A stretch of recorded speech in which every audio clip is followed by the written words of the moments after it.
Hey, welcome back to the Disney Plus Everyday Challenge, and today we have The Sound and the Syllable. This is a production from 2024. It's one season. Maybe there's more. I'm not really sure. It's from Brazil. It's out of Brazil. It is fully in Portuguese. So you're going to need, if you don't know Portuguese, you're going to need to turn on the subtitles.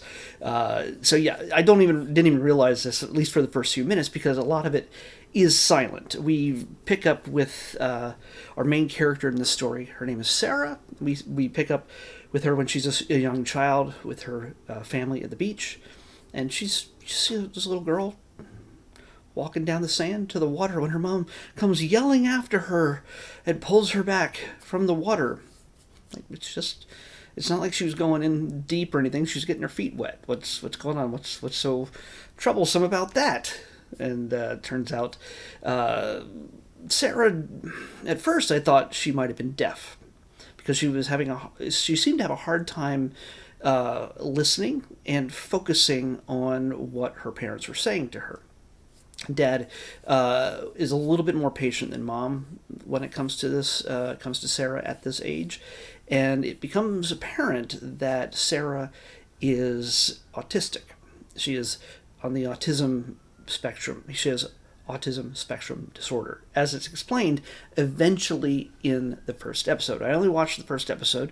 It's about 35 minutes long. The last 3 minutes or so is just the credits, but so you get about a half an hour. I imagine the credits are about 3 minutes for each of the episodes. They do vary between 34, 35, 37 minutes, and go as long as 45 minutes on the last episode ish, give or take. So, what's this about? Well, we pick up a few years later, many years later, when Sarah and her brother are full-grown adults. Parents are apparently not in the picture. It's possible that they passed away. At least the father has. There's no indication that where the mother is. So this is piecemealing her story out, probably over many episodes. There's about, I think, 8 episodes in this season, and we get to know Sarah in a way that once you realize that she was autistic, I didn't really understand the depth of her autism, or we get to see sort of what seems like magical things happening as she interacts with the world. She has, and again, I don't know how realistic this interpretation of certain autistic ways of communicating with the world are, or if it's possible. It seems impossible. One of her abilities seems impossible, and maybe it's just a fun poetic license. I don't know. And maybe it's meant to represent something else. But she can literally read your texts without seeing them. She can literally see you typing away on the keyboard or whatever, the keys on the screen, and she can figure out what you typed while she's sitting all the way across the room. Yeah. This girl is so weird. She's like, yes, I am weird. That's what I hear that a lot. She says, and the person has no idea what she's talking about, or they're just realized they've been caught. Like, how does she know this? So there's certain ththings also when she interacts with them. Say she's going up and down stairs. She has a great affinity for music and math, and of course, if you're a mathematician or a musician, you know how closely those are related in how you create and translate and perform music in many cases. She's got that locked in. And as a child, it was one of the more calming things in her life. She would listen to opera with the headphones on, and she would just zone out, in a sense, and she'd absorb it to the degree that she has a almost perfect soprano. She can sing. She has a voice that most people looking at her would assume is not coming from her. So it's I don't want to spoil everything for you. I just wanted to set the stage for what to expect. It is also good that if you get a chance, like I did, I didn't know other than the title, and I saw some of the actors on the thumbnail, and the fact that I knew that it was foreign. I just didn't know where it was from, and I didn't know the story. And so, what we find in this, this entire season is all connected. It's not just single story episodes.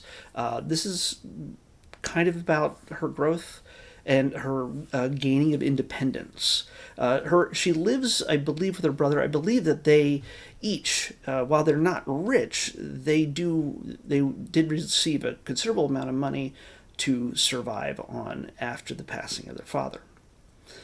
And her brother kind of takes care of her, I guess. He's as patient as his father was, although he's maybe it's not perfect, but because she knows that he often refers to her as special, and she finds a little bit of disdain for that term, but she's not upset by it, at least from what we can tell when she's explaining such things. Her brother helps her get a job, and before I even get to that, which is kind of a big turning point in the episode, her brother has, I guess, a wife or a fiance who is just she's perfect on the outside in any way, but she's pretty awful to Sarah. The way she treats her and talks down to her and treats her like a child. Well, it's because you act like a child. Well, no, it's just, yeah. It's hard to talk about this because I mean, while I do know some people with autism or who are on the spectrum,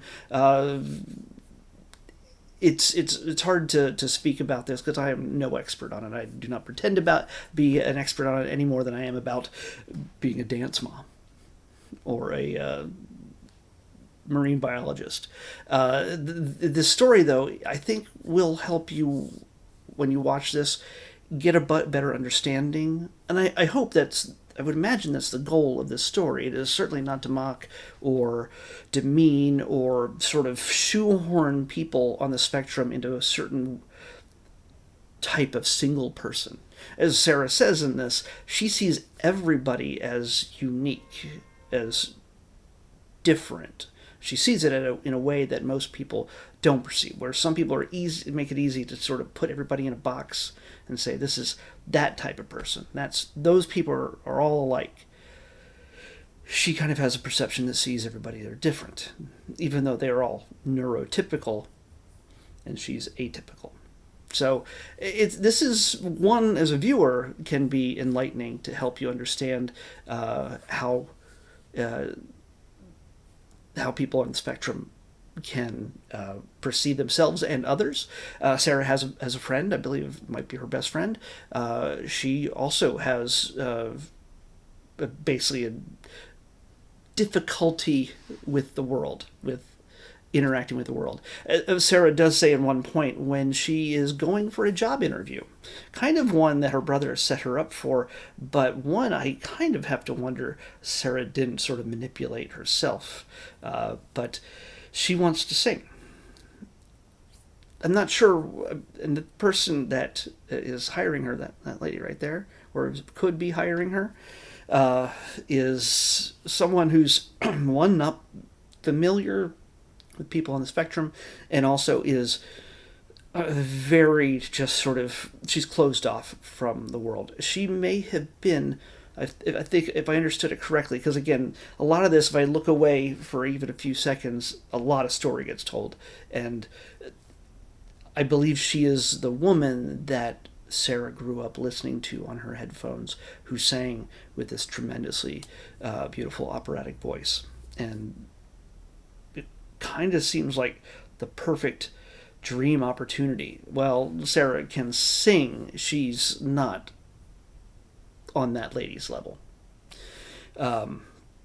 So yeah, she kind of has to prove herself. But Sarah is so perceptive about herself, who she is, and how people perceive her. And so yeah, it's an interesting way of seeing things when it comes to people who are on the spectrum. So if you have somebody in your life that is like that, or you yourself maybe somewhere on that spectrum, You might be called BS. This is total BS. This is not real.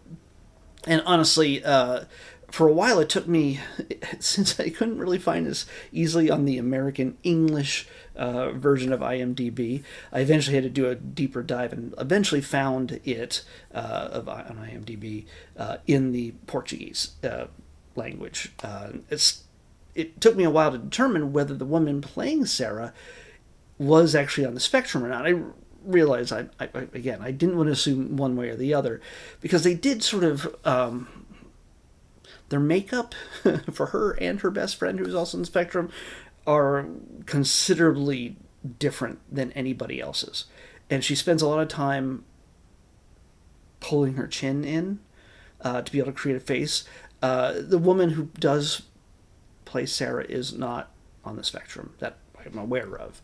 I looked at some of her other roles. She's very much not playing an autistic character or somebody on the spectrum in any of her other roles. This is probably just her most recent that I saw on the list. But yeah, they do certain things in her makeup. And the way they express, and the way she doesn't make eye contact with people necessarily.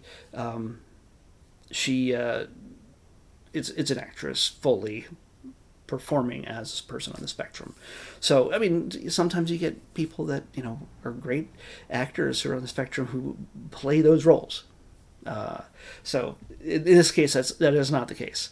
So hopefully, I didn't find anything offensive about it. Some people might be, if they, you never know. But I think she does a pretty good job. If you have an opinion about this, you can certainly leave a comment. I'm not going to get in a fight with anybody over it. But I think this is a respectful interpretation of what's going on here. And Sarah is certainly not just special, as she does not like necessarily to be called, but she is her own woman. She's somebody that I think you're going to root for as you go through this.